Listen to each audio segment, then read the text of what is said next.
Do you run Facebook or Instagram ads with promo codes? Well, then here are 5 tips that are going to double your conversion rates. My name is Tanya Sardana. I'm the CEO of Flyshot, a platform to run high converting promotions. In this video, we're going to cover 5 tips for you to run blockbuster Facebook and Instagram ad campaigns, or even TikTok, that use promo codes. So if you're excited to dig in, go and smash that like button for the YouTube algorithm, and let's get started. Tip number 1, factor in the consideration phase.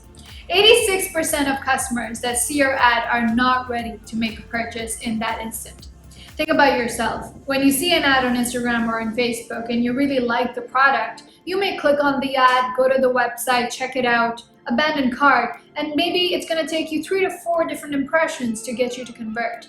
Maybe you're going to wait for a competing product to run out. Maybe you're going to wait for an input from another person to make a purchase, and then you're going to go to the site organically after 30 days and maybe make a purchase. Or you may make a purchase of a competing product that you know and trust more.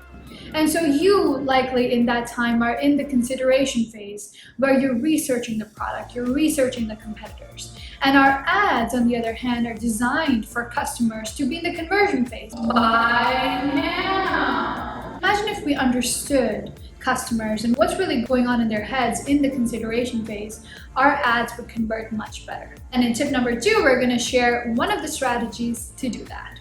So, tip number 2, optimize for nonlinear redemption journeys. What do I mean by that? A linear redemption journey is typically when you see an ad, likely on the 4th or the 5th impression, and you go and you make a purchase right away. A nonlinear purchase journey is typically for brands that you don't know yet, and maybe there's one of the reasons why you're not ready to purchase right away. You click on the ad, you go to the website, you check it out, you abandon cart, and maybe 30 days later you come back and purchase, and that conversion is not attributed to the ad, to the promo code, and ends up in the organic bucket. Which is why conversions attributed to organic are 11% on average, and conversions attributed to Facebook ads are 2 to 3% on average. And so when you map out and factor in these nonlinear purchase journeys, as unpredictable as they are, you're going to be able to attribute your conversions more effectively and allocate your ad spend in a more optimized way.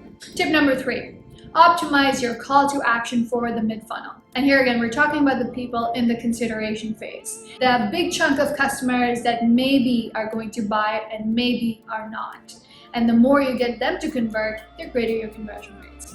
And so what you can do to optimize for the mid-funnel is you can really understand their behaviors, which is that they're really not ready to make a purchase in that instant. And when you accept that, you can start to use terminology like, when you're ready, or save this promotion for later, or screenshot this ad and upload it at checkout. The promo will apply automatically whenever you're ready. When you start to use this terminology, you're not expecting the conversion to happen right away. Think about yourself when you are looking at an ad with a promo code and it's an alphanumeric promo code and you're expected to remember it. There is this pressure. Or even when the ad says code applied automatically and you swipe up and it's a promo code and a UTM tag in the back end, but for a customer it's just a banner that says code applied, there's still that pressure that if I don't make this purchase right now, I'm not going to get this promotion. Or if I don't remember this code, this promotion will be gone. And this puts this tremendous pressure on the customer to make that purchase right away, which is in fact pushing them to say, you know what, I don't really need this right now. And when the time comes, I'm going to just Google this product. And that's when the advertisers are spending the most on Google win. And so what you can do is take that pressure off your customers and say, hey, you know what, we understand that you're not going to make a purchase right away, and so save this promotion for later, or screenshot this ad and upload it at checkout when you're ready.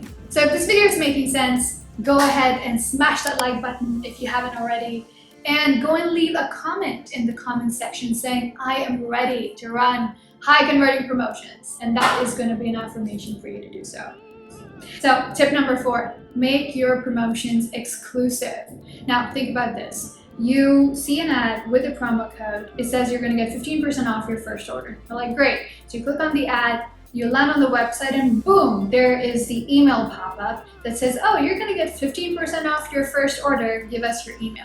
Now think about this, why would you want to give your email if you already have a 15% off? There's really no incentive. In fact, the incentives are being canceled out. In the next 3 seconds, you see the SMS pop up, and then there's a site-wide discount. Now, when customers perceive promotions, scientifically, oxytocin, which is the happy chemical, flows through their brain. And this happy chemical gets 60% more customers to make first-time purchases, and it gets 37% more customers to spend more than they were intending to do.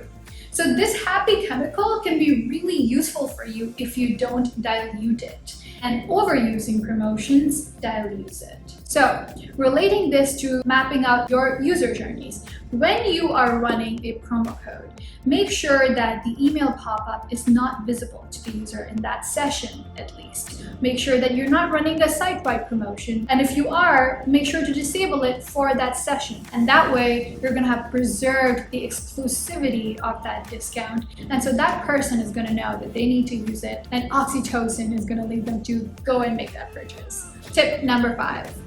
Mention when the promotion is gonna run out. Let's say you're browsing your Instagram in the middle of a busy workday.